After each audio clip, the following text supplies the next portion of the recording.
The big question.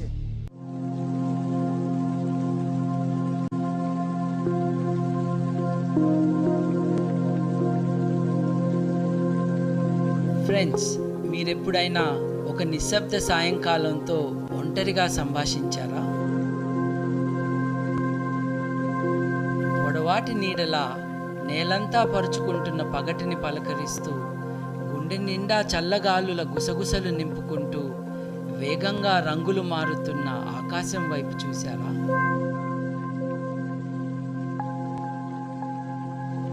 సాయం సంధ్య సూర్యుడు పర్వతాల వెనుక కనుమరుగవుతూ ఉంటే, తరంగాల సంగీతాన్ని వింటూ సూర్యుడు సముద్రంలోకి జారుకుంటూ ఉంటే, ఆఖరిగా తన పగటి ప్రయాణం చాలించి రాత్రికి స్వాగతం పలుకుతూ సూర్యుడు త్వరగా దిగ్వలయం వెనుక అంతర్ధానమవుతూ ఉంటే, ఆ మనోహర సన్నివేశాన్ని ఎప్పుడైనా ఒంటరిగా కూర్చుని తిలకించారా?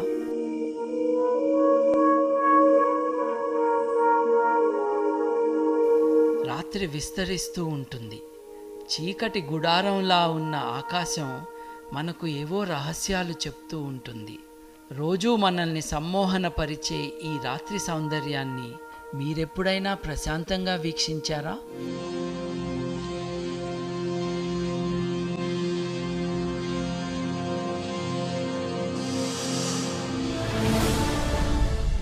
The big question.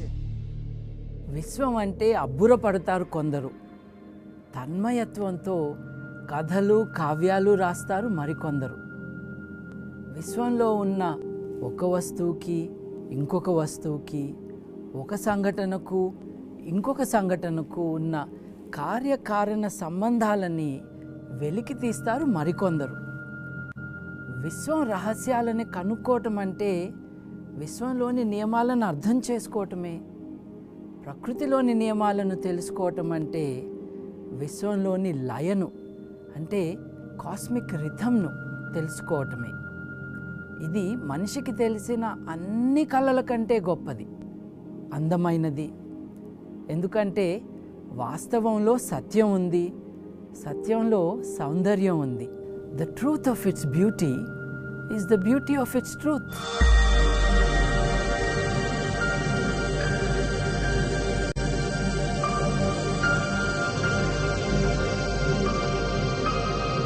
ఇలా చూడండి, మనందరికీ మామ, అందాల చందమామ. మన రాత్రులనే కాదు, మన ప్రేమపూరిత హృదయాలను కూడా వెలిగించే వెన్నెల రేడు.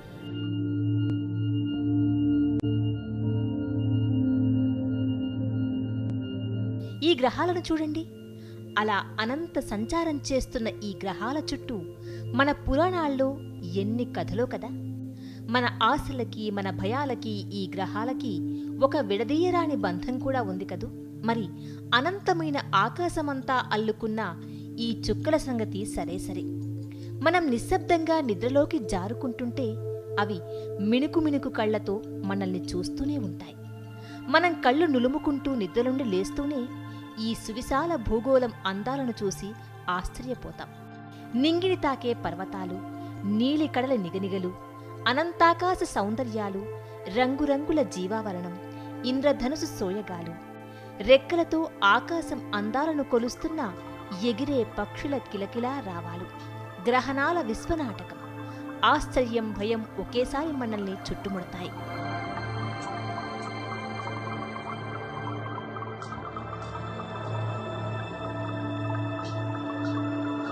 అంతేకాదు, అగ్నిపర్వతాల భయంకర జ్వాలలు, తుపానులు, సునామీలు, భూకంపాలు, ఇలా ఎన్నో ప్రకృతి ప్రళయాలను కూడా మనం తరచూ ఎదుర్కొంటూ ఉంటాం.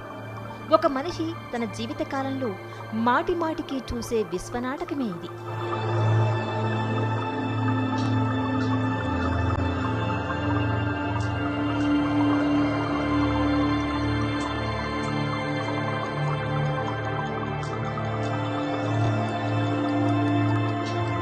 అనాదిగా ప్రతి మానవుడు చూసిన విశ్వరూపమే ఇది.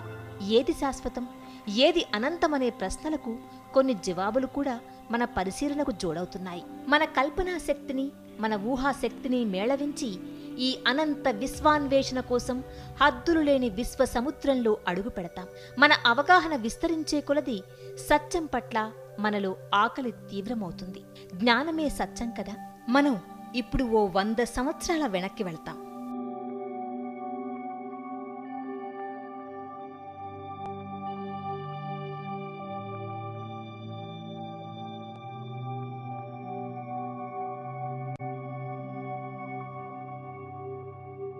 అది మానవాళి సైన్స్ యుగంలోకి కాలు పెడుతున్న తొలి దశ. అప్పటికే గ్రహాల గతులు తెలిశాయి. భూకేంద్ర సిద్ధాంతం అబద్ధమని తేలిపోయింది. విశ్వంలో భూమి ఒక రేణువు మాత్రమే అని అర్థమైంది. పదార్థ నిర్మాణంలో అణువుల పాత్ర అర్థమైపోయింది. భూమి పరిమాణం, పరిణామం, వయస్సు ఎంతో మనిషి అంచనాకు వచ్చాయి. ప్రాణవాయువును, ఇతర మూలకాలను ఆవిష్కరించారు శాస్త్రజ్ఞులు.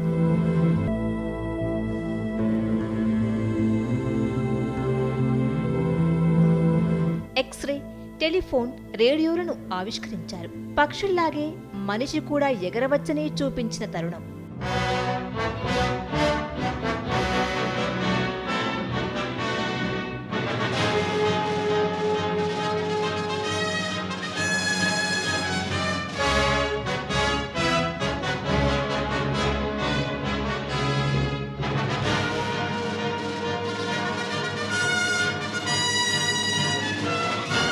అప్పటికే జీవ పరిణామ క్రమాన్ని డార్విన్ రుజువులతో నిరూపించేశాడు. సూక్ష్మక్రిములు ఎలా ఉంటాయో కనుగొన్నారు. రోగాల మహమ్మారులు ఎలా వస్తాయో తెలుసుకున్నారు. జన్యువులను కనుగొన్నారు. మనిషి మేధస్సును, మనస్సును నిపుణులు అధ్యయనం చేసిన కాలమది. అదో కొత్త ప్రపంచం. అది యంత్రాల యుగం.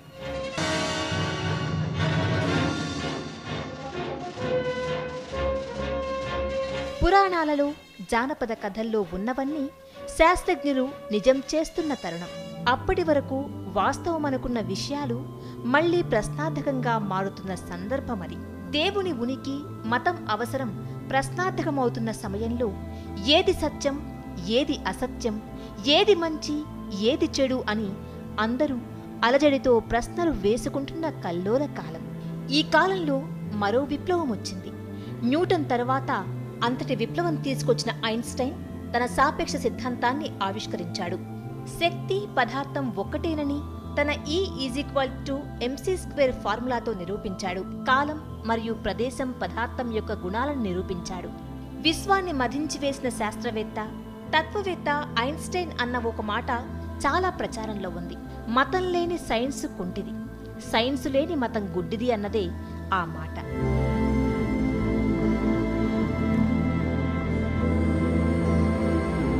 అదేమిటి, దేవుణ్ణి నమ్మని ఐన్స్టైన్ మతాన్ని ఎలా సమర్థించాడు అన్న సందేహం ఎవరికైనా వస్తుంది. నిజానికి ఆయన అన్నదొకటి, ప్రచారం అయింది మరొకటి. ఈ విశ్వంలో ఉన్న అందాన్ని, దాన్ని పరికిస్తూ ఉంటే, దాని రహస్యాలను ఛేదిస్తూ ఉంటే వచ్చే పారవస్యానికి, ఉద్వేగానికి ఇంకో పేరు లేదు. కాబట్టి దాన్ని మతం అన్నాను అని ఆయన తర్వాత స్పష్టం చేశాడు. నిజానికి ఆయనో మానవవాది, హేతువాది. ఈ విశ్వం మనకు అర్థం కావటమే మన విశ్వంలోని అతిపెద్ద అద్భుతం అన్నాడు ఐన్స్టైన్. ఇదిగో ఈ ఉత్తరాన్ని చూడండి. ఇది ఐన్స్టైన్ 1954లో రాసిన ఉత్తరం. 2008లో వెలుగులోకి వచ్చింది. దానిలో మత నమ్మకాలన్నీ చిన్నపిల్లల భావాలతో పోల్చవచ్చని, పరిపక్వత లేనివని రాశాడు. మనల్ని ఒక దేవుడు సృష్టించాడని, దేవుడు మనిషి రూపంలోనే ఉంటాడు అనే భావన మానవజాతి శైశవ దశ నాటిదని కూడా అన్నాడు. ఐన్స్టైన్కు 2005 సంవత్సరాల పూర్వమే గౌతమ బుద్ధుని కంటే ముందే చాలామంది మన భారత ఉపఖండంలో కూడా ఇటువంటి భావననే వ్యక్తం చేశారు. గౌతమ బుద్ధుని సమకాలికుడైన అజితకేశ కంబలి ఈ విశ్వం పదార్థంతో ఏర్పడిందన్నాడు. అంతేకాదు, మనిషి పదార్థంతో నిర్మించబడ్డాడు, పదార్థంలోనే కలిసిపోతాడు అని గట్టిగా వాదించాడు. ఆయన స్వర్గాన్ని, నరకాన్ని నమ్మలేదు, పునర్జన్మను ఒప్పుకోలేదు. ఆయన వాదం అలా ఉంటే అప్పటికే కపిలుడు వంటి సాంఖ్యులు విశ్వాన్ని ఎవరూ సృష్టించలేదు, శూన్యం నుండి పదార్థం సృష్టించడం సాధ్యం కాదు అని కుండ బద్దలు కొట్టినట్టు చెప్పారు. సృష్టిలోని వస్తువులన్నీ అణువులతో నిర్మించబడ్డాయని అన్నాడు కణాదుడు. విశ్వంలో అద్భుతాలకు స్థానం లేనేలేదని, దానికి ఒక నియమబద్ధత ఉందని విశ్వసించారు చార్వాకులు.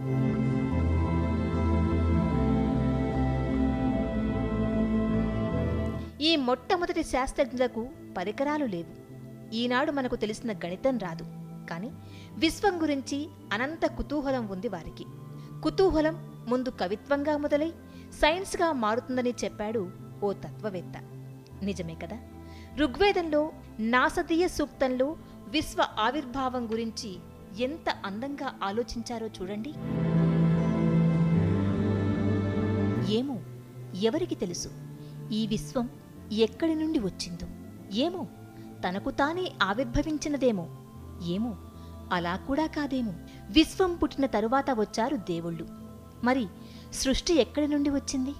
పైనుండి మనలను చూసేవాడికి తెలుసునేమో, లేదు వాడికి కూడా తెలియదేమో అంటూ అందంగా నిట్టూపు విడుస్తాడు వేదకారుడు. కాని కవిత్వం జ్ఞానం కాదు, విజ్ఞానం కాదు. విశ్వరహస్యం తెలుసుకోవాలంటే కుతూహలమొక్కటే చాలదు. పరిశీలనా శక్తి కావాలి, పరికరాలు కావాలి, గణితం రావాలి. వీటన్నింటితో పాటు ఉన్నదంతా విశ్వమే, దీనికి వెలుపల ఇంకేమీ లేదు అన్న స్పృహ కావాలి. అంతేకాదు, కొత్త ఆలోచనను ఆహ్వానించే ధైర్యం కావాలి. అదే సైన్స్ స్ఫూర్తి. మొట్టమొదటి సైంటిస్ట్ అని అందరూ భావిస్తున్న గ్రీకు నాగరికుడు గౌతమ బుద్ధుడి కంటే 100 సంవత్సరాల ముందు టర్కీలో పుట్టిన థాలిస్ ఓ గొప్ప తత్వవేత్త.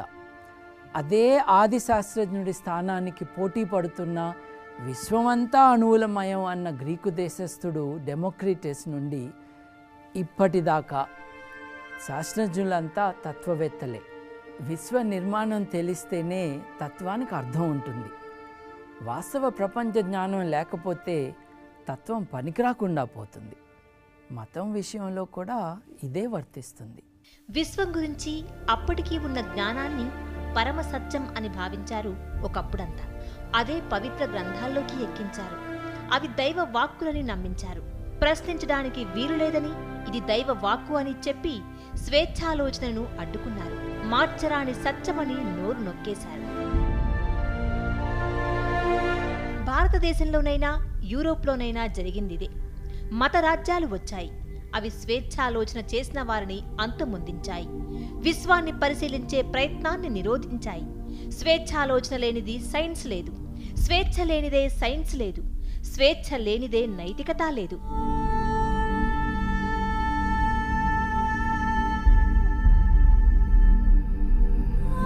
ప్రశ్న వేయాలన్న సోక్రటీస్కి విషమిచ్చి చంపేశారు. అరిస్టాటిల్ లాంటి జ్ఞానఖని తన ప్రాణాలను రక్షించుకోవడానికి ఏథెన్స్ నగరాన్ని వీడి పారిపోవలసి వచ్చింది. శరీరాన్ని అధ్యయనం చేసిన చరక, సుశ్రుతులను వెలివేశారు.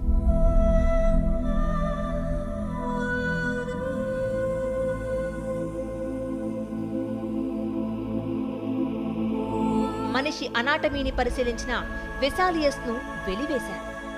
కోపర్నికస్ మరణశయ్యపైన ఉన్నప్పుడు కానీ తన పుస్తక ప్రచురణకు ధైర్యం చేయలేకపోయాడు. విశ్వం అనంతమన్న బ్రూనోను సజీవంగా దహనం చేశారు. విశ్వం లోతులకు వెళ్లి రహస్యాలను ఛేదించాలని మొదలుపెట్టిన గెలీలియోను నిర్బంధించారు.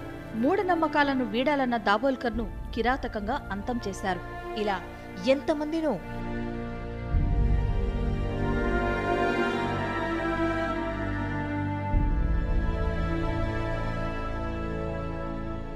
చూసారా ఎలా ఒకప్పటి ప్రాచీన జ్ఞాన సిద్ధాంతం ఆలోచన స్వేచ్ఛ స్వాతంత్రం లేక ఎంత విలవెల్లాడిందో. ఇదే మతానికి విజ్ఞాన శాస్త్రానికి ఉన్న తేడా. మతం ఎన్నో వేల ఏండ్ల పురాతనమైంది, వాస్తవాలకు సంబంధం లేనిది. బూజు పట్టిన భావాలను, అసంబద్ధమైన సమాధానాలను పట్టుకుని వేలాడుతూనే ఉంటుంది. కొత్త జ్ఞానం కొత్త నీటిలా వస్తుంటే పాత భావాల మురికి నీటిని ఎక్కడ శుభ్రపరచుకోవాల్సి వస్తుందోనని భయపడుతూ ఉంటుంది. కొత్తను ఆచారం పేరుతో, పవిత్రత పేరుతో, దైవదూషణ పేరుతో మతం నిరోధిస్తూనే ఉంటుంది. కానీ విజ్ఞాన శాస్త్రం అలా కాదు. విజ్ఞాన శాస్త్రానికి విశ్వమే ఒక గ్రంథం. ఇక్కడ పవిత్ర గ్రంథాలు ఉండవు. ప్రకృతి పుస్తకాన్ని చదవాలంటే సైన్స్ తప్ప ఇంకో మార్గం లేదు. ఈ పుస్తకాన్ని దైవ భాషలో రాయలేదు. విశ్వానికి గణితమే భాష. కొత్త జ్ఞానం ఆధారంగా తన నిర్ణయాలను మార్చుకుంటూ ఉంటుంది సైన్స్. సైన్స్లో ప్రాచీనమంటూ ఉండదు. సైన్స్ ఎప్పుడూ నిత్యనూతనమే. టోలమీ చెప్పింది తప్పు అని తెలుసుకున్నాక శాస్త్రజ్ఞులు సూర్యకేంద్ర సిద్ధాంతాన్ని ఆమోదించారు. కోపర్నికస్, గెలీలియో చెప్పిన విషయాలను కేప్లర్స్ సవరిస్తే శాస్త్ర ప్రపంచం హర్షించింది.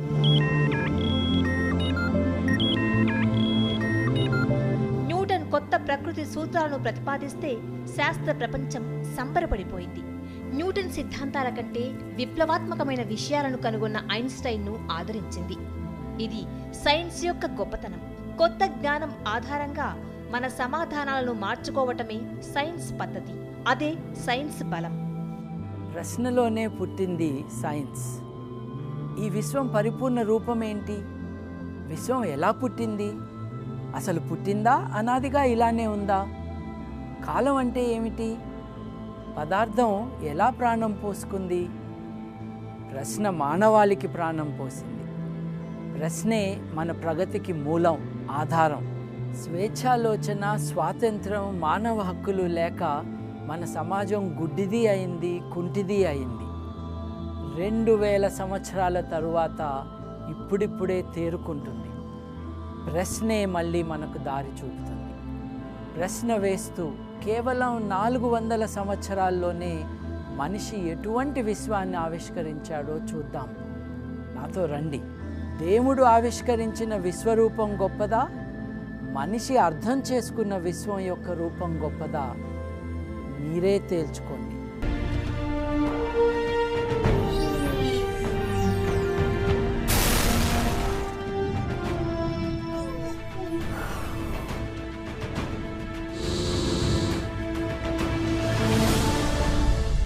The big question.